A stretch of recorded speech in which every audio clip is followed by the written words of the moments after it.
Dictation लिखने के लिए तैयार रहें। Ready, start.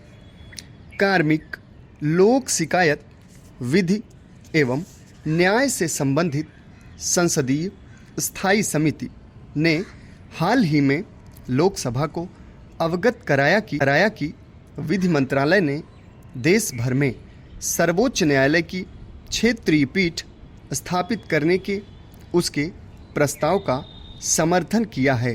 हालांकि सर्वोच्च न्यायालय द्वारा क्षेत्रीय पीठों की स्थापना के विचार को बार बार अस्वीकृत किया गया है और यह मामला अभी न्यायालय के विचाराधीन है।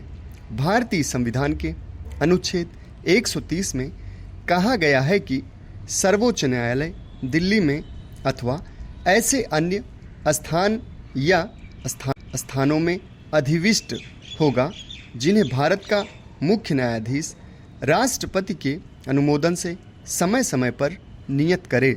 जुलाई 2021 में दक्षिण भारत के बार काउंसिल्स ने भारत के मुख्य न्यायाधीश को एक अभ्यावेदन प्रस्तुत किया जिसमें मांग की गई कि दक्षिण भारत में सर्वोच्च न्यायालय की एक पीठ स्थापित की जाए।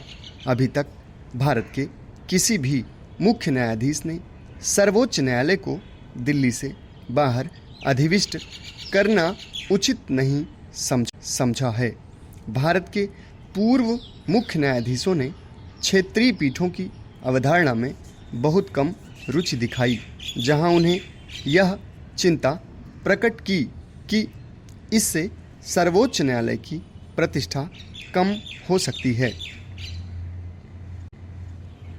संसदीय स्थायी समिति की रिपोर्ट में इस बात पर बल दिया गया है कि दूर दराज के इलाकों में रहने वाले व्यक्तियों को राष्ट्रीय राजधानी में न्याय तक अभिगम्यता में उल्लेखनीय चुनौतियों का सामना करना पड़ता है। क्षेत्रीय पीठें दूर दराज के इलाकों या राजधानी से दूर रहने वाले लोगों के लिए न्याय को और अधिक सुलभ या अभिगम्य बनाएंगी।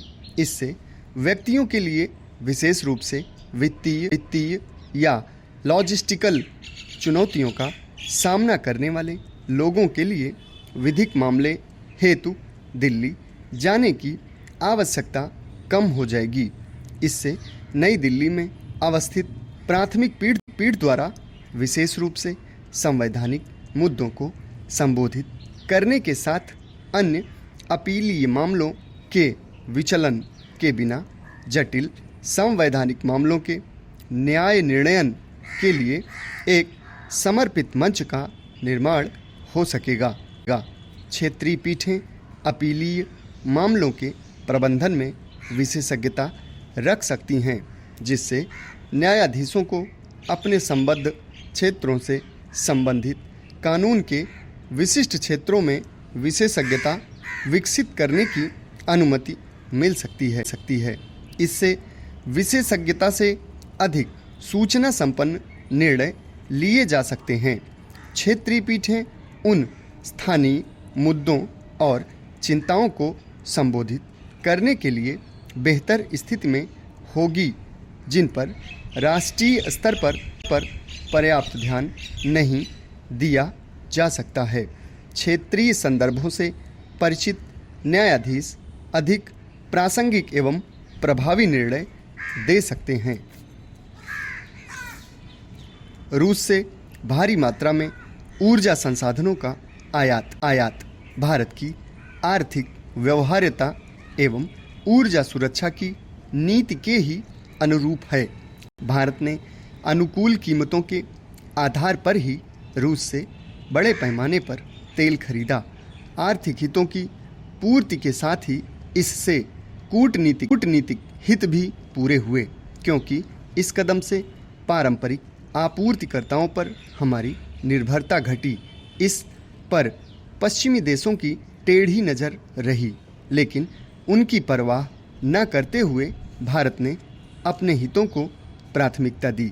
भारत की कूटनीतिक सक्रियता, दक्षता उस भूमिका में भी दृष्टिगत होती है जिसमें उसने ग्लोबल साउथ की आवाज़ उठाने का फैसला किया। विभिन्न अंतर्राष्ट्रीय मंचों पर भारत ने विकासशील देशों के समक्ष उत्पन्न होने वाली चुनौतियों को रेखांकित करते हुए समानता एवं न्याय की पैरवी की है। समाप्त। धन्यवाद।